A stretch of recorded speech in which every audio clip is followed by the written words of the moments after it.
Back there. Anybody touches this bike or anything on it, I break your fingers. Should you buy Days Gone? One simple question. Now, my answer to this question is yes. But obviously, at the time that we're in now, it's been out for about close to a year now. If you can catch it on sale, grab it while it's on sale. Don't grab it at the full 60 price value, even though I believe that it's worth a $60 purchase. But at this point in time, like I said, it has been a year since it's released. So catch it on sale. The answer to that question is yes for me. If you are a fan of open world titles that have a wide range of things for you to explore and do, pick it up. If you're into that type of thing. If you're not into that, to where you have to grind in order to get better weapons, better skills, anything like that, anything of that nature, don't pick this game up, because this game is not for you. But I'm not gonna lie, it can become repetitive in a way. But I like to experience everything when playing games like this. Just like I did for Mad Max. This game has a lot of similarities to Mad Max, in my opinion. They both have open world. They both have a pretty likable protagonist. And both of their worlds have a lot to offer and a lot of things to do. So, in my opinion, Days Gone is a must pick up for you. If you haven't played it, I recommend picking it up on sale. Now, let's get into Days Gone. I am the Black Enigma, and welcome to another video.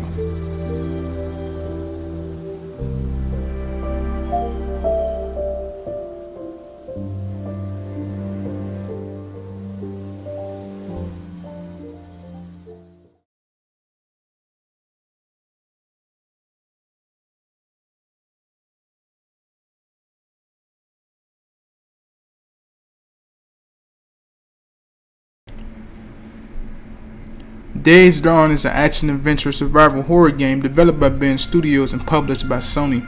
It was released on April 26th of 2019. Now, Days Gone follows our protagonist for the entire game, Deacon St. John, as he is on a quest to find the answers whether his wife has been killed or is she still alive within the world of Days Gone. Now, it has been a particular number of days since the events of Days Gone has taken place and took over the world. Now we're going to examine everything in the game from beginning to the end of the game. We're going to name some pros and cons, but my pros outnumber my cons within this game. Now throughout the game you encounter different camps ran by different people. There are a total of 5 camps. The first 3 camps. Number 1 is Copeland's camp, which is ran by Mark Copeland, a guy who believes in individual freedom. And PS is annoying as all hell with his radio free organ bullshit that he spreads throughout the entire broadcast, throughout the entire game. You have to listen to these broadcasts because they count as a collectible. But thank God the developers gave you the option to skip these broadcasts, because they knew that the shit was going to be annoying throughout the entire game. This is Radio Free Oregon. The truth shall set you free. Back during the American Revolution, when we were fighting for our freedoms, we gained the beautiful right to keep and bear arms. A right we used to protect ourselves, our families, our property. That is, until the ever-growing federal government got scared of the people they swore to protect. Over the years, they stripped us of every gun right they could, using a few mass shootings as an excuse to curtail the God-given rights of us, American citizens. Gun control. And there went the Second Amendment, ladies and gentlemen. Let me ask you this. When all this shit went down, if every American was packing heat, do you think we'd be in this mess? Hell no. But this is how the feds wanted it. Disarming the public was just the first step toward getting rid of us all. So who did those gun laws really protect? Sure as hell wasn't us, the American taxpayers. Someday, we ever dig out of this, I want to take a poll. I bet those who survived were those who had guns. This is Mark Copeland for Radio Free Oregon. Don't believe the lies. Now, the second camp in this game is the worst camp any survivor could ever be a part of, in my opinion, which is the Hot Springs camp. It's ran by Ada Tucker, who has turned a once beautiful resort into a labor camp, where people who come into it have to work to earn their keep, which is not always a bad thing, but in this sense, it is very bad, because the leader of that camp, Ada Tucker, person I cannot stand through the entire game, does nothing the entire game. I mean, seriously, she either calls Deacon or her gunsmith, Alakai, to do most of the work, which is a very fucking bad thing. I'm legit serious. Every time I get the chance to save a survivor within the world and was able to let them know which camp to go to, I will never choose Hot Springs camp based on their fucking leader, Ada Tucker. Because I wouldn't want nobody to go to that camp, have to work to earn their keep, to have to work to have a place to lay in, food to eat, and a warm place to not worry about the infected in the world. But in order to have those luxuries, you have to work to earn your keep, which, like I said, is not a bad thing. But the leader does nothing, does shit. She does nothing. So why would I send a survivor there? So every time I get the fucking chance to rescue a survivor and send them there, and it was elsewhere, or the other 2 or 3 camps, Hot Springs will never be on the list for me to send someone there. Cause I wouldn't want the same thing for me. That's why during the game, people who go there, they wind up escaping there. You know why they escape from there? Because the fucking leader is miserable. She wants them to earn their keep by working. Yet she does nothing the entire game but bitch and ask other people to do jobs for her. So, fuck Hot Springs camp. Fuck Ada Tucker. She's the worst character in the video game by far. Her gunsmith, the guy she asks to do all the runs for her, Alakai, he will be a better leader than her. That's how bad she is. Because he actually goes out in the world and do something productive for the camp. If he was the leader, then I would send people there. But since he's not the leader, fuck Hot Springs camp. And trust me, I can go on and on about this fucking character, but she's not worth my time. So fuck this character, fuck this camp, on to the next. In the third and final camp that you will spend the first half of the game in is Lost Lake. And in my opinion, which is the best camp throughout the entire game. With the characters of Iron Mike, who is the leader, you got Ricky, Addie, and the scumbag Schizo. The thing that separates Iron Mike from Mark Copeland and fucking Ada Tucker is he is purely for the people in his community. He's purely about doing what's right and what's best for his people in his community. Not saying Mark Copeland isn't like that, but he's not on the same level as Iron Mike. And as far as Ada Tucker goes, we're not even going to bring her up because I just destroyed her in the last segment, so we're not doing that. You end up spending most of your time in the game here at Lost Lake. You get here by bringing Boozer here because his arm gets progressively worse. So you come to Lost Lake to get antibiotics, to steal antibiotics, but you end up being caught by Ricky and Addie and explaining the situation of why you are in their camp and stealing the antibiotics. So while being caught, you explain your situation to Ricky and Addie, and once you explain the situation, Addie wants you to bring Boozer in so she can treat him. In exchange for her treating him, you have to do runs for Lost Lake. That's how you become close to Lost Lake and earning their trust, which is a perfect example of earning your keep within a community. Take notes, Ada Tucker. These 3 camps is where you will spend the first half of the game at. You will spend that time doing missions and even side missions for all 3 camps. The side missions consist of infestations, which are clearing out the freaker herds by either setting them on fire or killing all freakers in the area. Killing hordes, which is what it sounds like, killing a massive amounts of freakers throughout the entire area so you can clear out and make it safer for other people. Ambush camps and collecting bounties, which are killing or capturing someone who has stolen from the camp or killed someone from the camp. And last but not least, which is protecting the weak, which is usually saving people who have been taken from the camp or taken while out on a run for the camp. So those things are basically what you do in each camp throughout the entire game. And you do that, once you do that 100% completion and you clear all the regions of enemy infiltration. While playing Days Gone, there's another objective that has its own sets of missions. These sets of missions are for Nero, and Nero plays a huge part in the game of Days Gone from the beginning to the end of the game. From the beginning cutscene with Deacon helping his injured wife board the plane that Nero claims is to haul citizens off to safety into one of their Nero camps.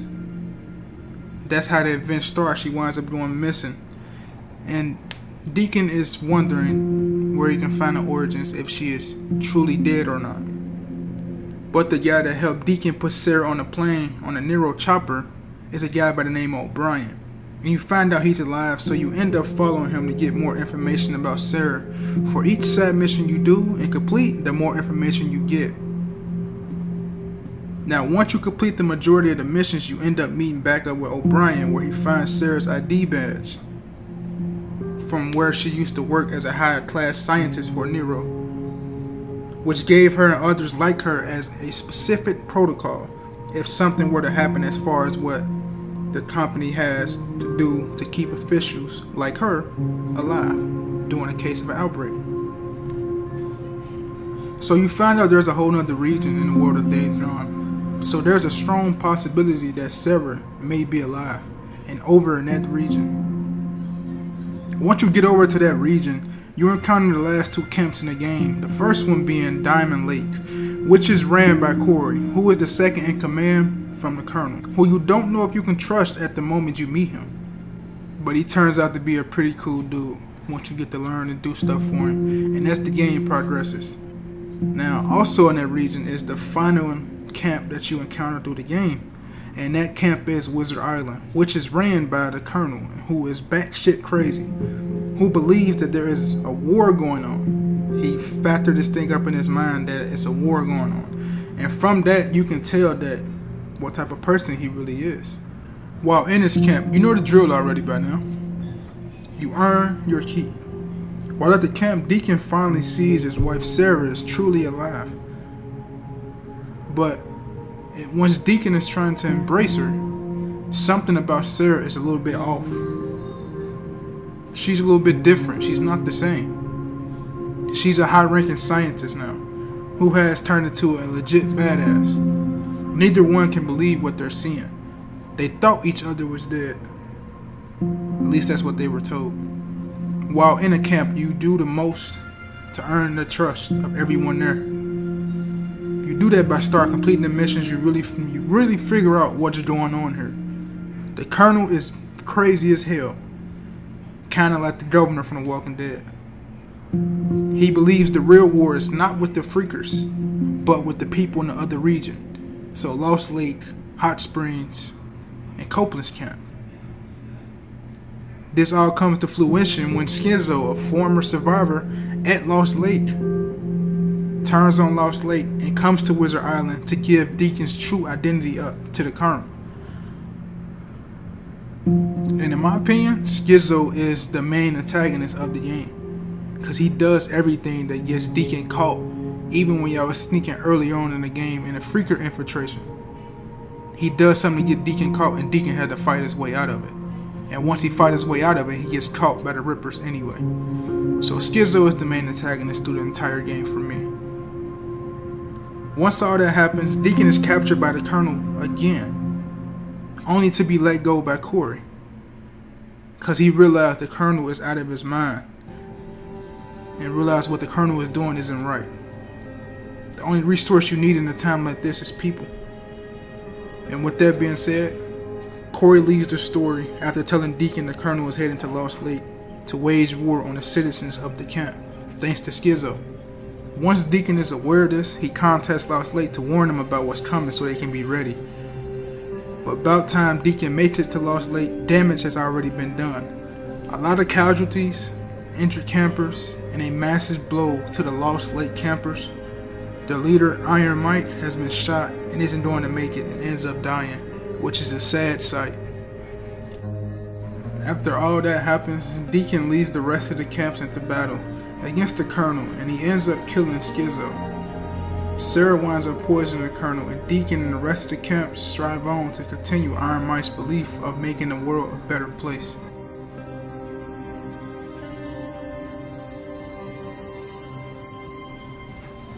Now, a couple things before I end the video that I want to discuss. These are my pros and cons, positives of the game and negatives of the game, if you will. My positives outnumber my negatives. So, going back through my negatives list, I had to take a few things off. But this stuff right here that you'll see on the screen is my for sure definitive negative things about Days Gone and positive things about Days Gone.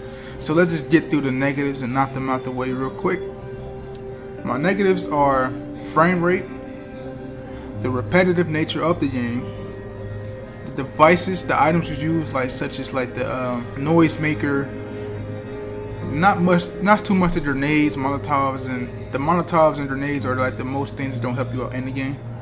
All the other stuff, the advanced gadgets, if you will, the noise maker, like I said, the attractor is called attractor, but if I were to throw them in a horde, only half of the horde of zombies would get attracted to that item, and most of them would automatically know my position. I had that happen to me a couple times in the game, which really, for the game to be pushed back as much as it did, it shouldn't be happening like that, but I get it. Sometimes things fuck up, and that's what happens. Now, in terms of the frame rate, I had places and areas in the game where I'll be riding my motorcycle and the screen will just be stuttering. The game will be trying to boot everything up at once to where I have to slow down just to refresh my frame rate. So, that comes with the territory, but like I said, for the game to be pushed back, how much it was pushed back and had these issues, it shouldn't have these issues. Now, in terms of the repetitive nature, all open world titles have a form of repetitive in them. That's just how the way the gaming world works. So whether it's side missions or areas, long travel, long distance, whatever, open world titles will always have that thing stretched next to them because it's an open world title and you got to fill up as much time as possible in these open world titles. So I'm not going to harp too much on the repetitive nature because everybody knows that about open world titles. So let's just move on. And one of my main things about this game are the glitches. I ran into a bunch of glitches throughout this game to where some of the enemies were to be in the sky and I'm shooting them, or some of the enemies don't load in, they be missing their face, their eyes. It just be their eyes, their nose, and their mouth on a body, and the rest of their body be there. I've had things to where I kill enemies in their face through the floor. I had things where I went inside buildings and the whole building's not loaded, but I guess I wasn't supposed to go in that building. I've had a bunch of things, a bunch of glitches in this game. So like I said, man, for this game to be pushed back as much as it was, you would expect for stuff that popped up in this game not to be in this game. But I understand it. It was a new release title at the time. It happens. Example of that is Red Dead Redemption 2, so it happens. I had aiming on here, but I'm not going to put aiming on this list because I understand that you have to upgrade in order to get your aiming better in this game and get better stuff for your aiming, so we're not going to put that on the list. So my negatives were frame rate, the repetitive nature, the device is not fully working, and the glitches. Now that we got the negatives out the way, we're going to go to the positives.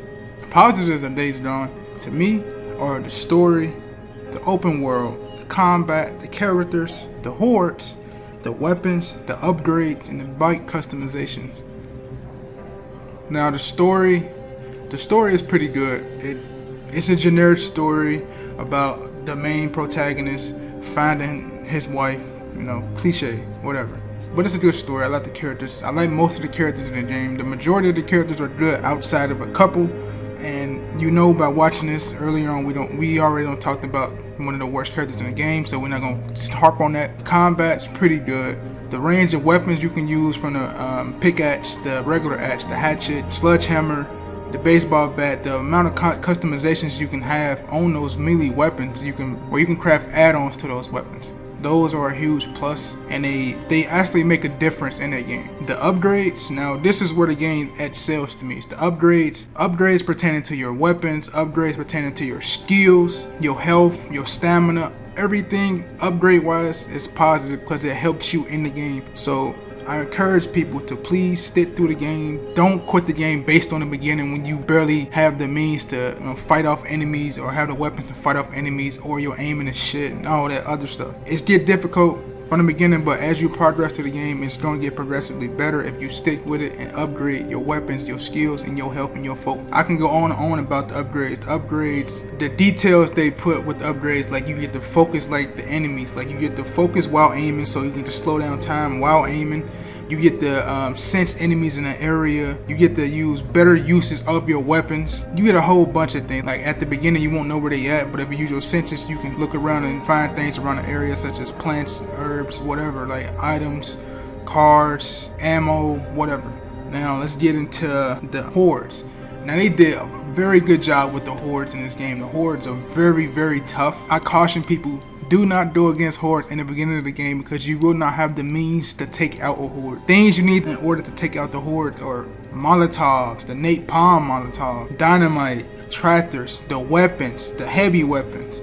You need all those things in your arsenal in order to take care of horde. You won't be able to take those hordes out with standalone weapons you get in the beginning of the game. This game forces you to grind. They did a very good job on the hordes. I love the game's aspect of the hordes. Bike customizations. Now I didn't explain this earlier, but each side mission you complete, each mission or camp you infiltrate, certain things you do in the game for those camps, you get customizations to your bike. So like there's custom decal, custom paints. Each camp has their own blacksmith and mechanic. So the mechanic has different parts in the other camp. So like say Hot Springs camp, their mechanic can have something totally different from Lost Lakes camp. It's very vital to explore and do stuff for these camps, because you get customization to your, not only your bikes, you get to buy different weapons. Each camp has a different weapon. This leading into weapons. So this game has a bunch of things that you can get used to, and you can have fun doing. Like, even though it's repetitive, but you get rewards out of it. Like the weapons, there's vast majority of weapons. I can't even name all the fucking weapons. I know it's a Chicago typewriter, the usual heavy machine guns, it's multiple shotguns, multiple handguns, Desert Eagles, Magnums. You even got crossbows. Heavy weapons counted sniper rifles. This game has a various of weapons, pistols, whatever you name it, they got it. So they hit on all parts of that. The combat's good, the characters are good, hordes are good, weapons, upgrades, bike customizations. Open world can be a positive and a negative, but look, this the kicker. So you were to complete the Nero campsites, the ambush camps, some of the main missions, and some of the camps like Lost Lake and Hot Springs and whatnot, you can fast travel to those areas. You don't have to take your bike, you don't have to go directly to it. You can fast travel. Just to, if you ain't in combat, you can fast travel. But if you're in combat with a horde, or you close to a certain amount of enemies, you won't be able to fast travel. But it's a positive because you can fast travel from place to place. So again, to label my positives, I have the story, the open world, the combat, the characters, the hordes, the weapons, upgrades, and bike customizations. So my positives far outrank my negatives in this game, and I hope if you stick to it and play the game like I played it, you will have some of the same outcomes, some of the fun that I had while playing this game. So from all that, you can tell that I really enjoyed my time playing this game. If you did as well, let me know in the comments down below. Make sure to give it a thumbs up if you enjoyed the video, and I will hit you up next time for another video. I am the Black Enigma, and I am out. Peace out.